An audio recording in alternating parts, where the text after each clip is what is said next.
Bismillah, Assalamualaikum warahmatullahi wabarakatuh. Perkenalkan, saya dengan Muhammad Lutfan Rafi Hermawan. Saya dari kelas A dengan nomor NPM 2321220507. Di sini saya akan menjadi MC dari kelompok 5 dengan materi bab 9. Yang pertama, langsung saja, ini mengenai definisi pernikahan yang akan disampaikan oleh saya sendiri. Jadi, pernikahan atau perkawinan secara etimologi berasal dari bahasa Arab, yaitu an-nikah. Al-nikah yang bermakna bersetubuh. Lalu sedangkan ada istilah lain, istilah pernikahan menurut Muhammad Abu Isroh ialah akad yang memberikan faedah hukum kebolehan atau kehalalan mengadakan hubungan kekeluargaan atau suami istri antara pria dan wanita dan mengadakan tolong-menolong dan memberi batas hak bagi pemiliknya serta pemenuhan kewajiban bagi masing-masing. Lalu setelah itu hukum asal menikah adalah sunnah dalam Islam menurut ulama ahli fikih. Itu juga disebut dengan fuqaha. Hukum menikah bisa berubah juga tergantung kondisi seseorang yang dialaminya. Besoknya bisa berubah menjadi mubah, bisa jadi sunnah, makruh, wajib, atau juga bahkan bisa jadi haram.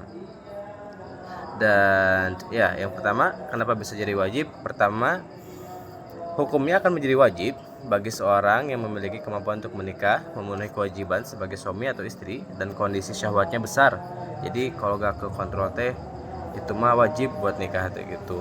Lalu lanjut, yang kedua itu sunnah, bakal jadi sunnah kalau seseorang itu memiliki hasrat untuk menikah, namun ia tidak dikhawatirkan untuk terjerumus pada perzinahan. Jadi meskipun demikian, menikah lebih utama baginya daripada ia melakukan ibadah-ibadah sunnah lainnya. Lalu yang ketiga itu mubah. Hukum mubah akan dijatuhkan kepada seseorang yang memiliki kemampuan melakukan pernikahan dan memenuhi kewajiban sebagai seorang istri atau suami. Namun di sini bedanya yaitu dia tidak memiliki dorongan syahwat yang mendesak gitu, atau tidak khawatir terjatuh kepada perzinahan, itu akan menjadi mubah. Lalu yang keempat akan menjadi makruh jika seseorang tersebut memiliki kemampuan untuk menikah, memiliki kemampuan menahan diri untuk tidak melakukan kemaksiatan atau perzinahan. Lalu yang kelima terakhir ini akan menjadi haram apabila seseorang itu tidak mempunyai keinginan dan juga tidak mempunyai kemampuan serta tanggung jawab atas kewajiban dirinya kepada pasangannya dalam rumah tangganya.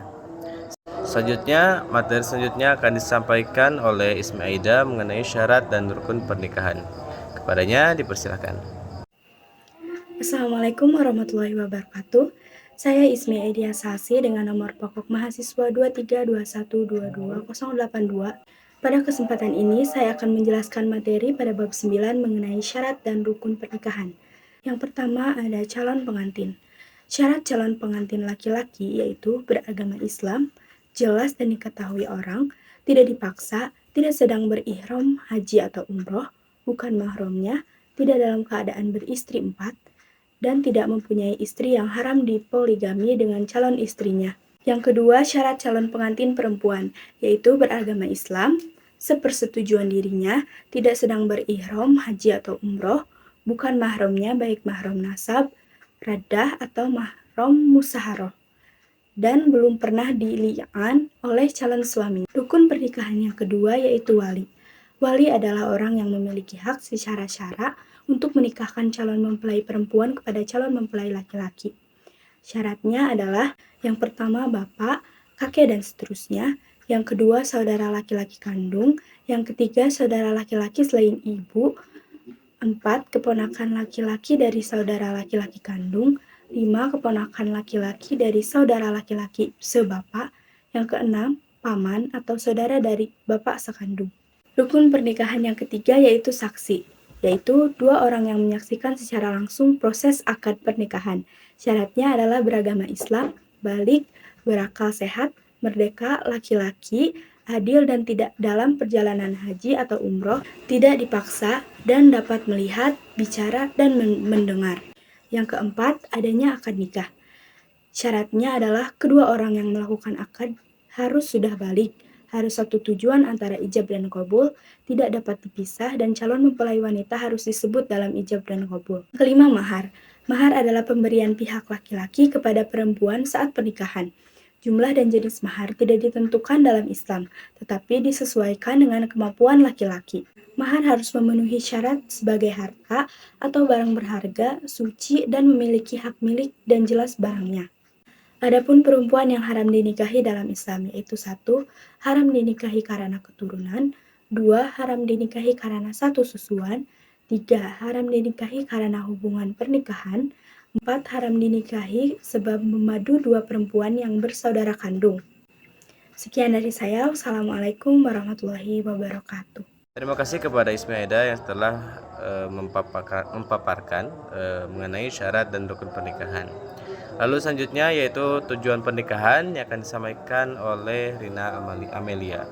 Kepadanya dipersilahkan. Assalamualaikum warahmatullahi wabarakatuh. Saya Rina Amelia Febriani dengan NPM 232122083. Di sini saya akan menjelaskan tentang tujuan pernikahan. Pernikahan sebagai bagian fase kehidupan manusia yang penting memiliki banyak tujuan yang bisa diraih oleh manusia. Tujuan perkawinan adalah untuk menghalalkan hubungan suami istri, untuk memenuhi tuntutan kebutuhan biologis dan psikologis kemanusiaan, mewujudkan suatu keluarga dengan dasar cinta, kasih, dan untuk memperoleh keturunan yang syah. Fungsi keluarga harus terpenuhi meliputi 1. Fungsi individual, meningkatkan derajat kemanusiaan, dan ibadah keluarga berfungsi sebagai sarana untuk meningkatkan derajat kemanusiaan dan untuk memelihara diri dari perbuatan keji dan munkar, untuk memperoleh ketenangan dan ketentraman jiwa, karena keluarga bertugas sebagai lembaga interaksi dalam ikatan batin yang kuat antar anggotanya, dan untuk menimbulkan dorongan kesungguhan dalam menjalankan kewajiban mencari nafkah yang halal. Juga untuk melanjutkan keturunan, karena keturunan yang diperoleh di dalam kehidupan keluarga merupakan modal bagi keberlangsungan spesies manusia. Yang kedua adalah fungsi sosial. Keluarga berfungsi sebagai benteng moral bangsa dalam ruang lingkup yang kecil. Sebuah bangsa yang beradab dibentuk oleh keluarga-keluarga yang mengedepankan moral dalam kehidupannya. Fungsi keluarga juga bisa sebagai lembaga pendidikan. Ini terwujud di dalam tanggung jawab orang tua sebagai pendidik pertama dari anak-anaknya. Begitu pentingnya peran lingkungan keluarga dalam membentuk sebuah keyakinan dan karakter seseorang. Dan yang ketiga adalah fungsi spiritual. Keluarga dalam aspek spiritual memiliki fungsi sebagai motivasi dan wadah dalam menjalankan ibadah kepada Allah. Dengan melangsungkan pernikahan dan membentuk sebuah keluarga, seorang muslim telah memenuhi setengah dari agamanya.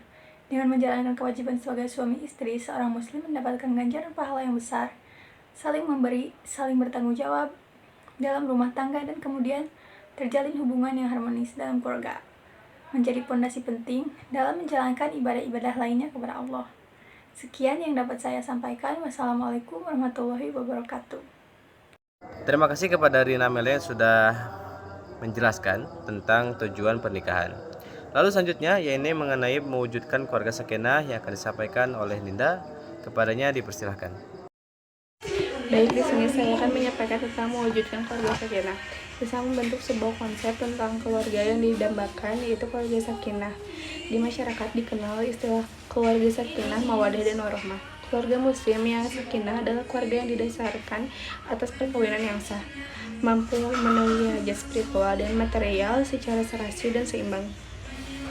Diliputi suasana kasih sayang antara internal keluarga dan lingkungannya, mampu memahami, mengamalkan, dan memperdalam nilai-nilai keimanan, ketakwaan, dan akhlakul karimah. Konsep keluarga sakinah menurut Islam adalah keluarga yang tenang, penuh kasih sayang. Selanjutnya, dengan modal sakinah dapat melahirkan mawadah dan warahmah.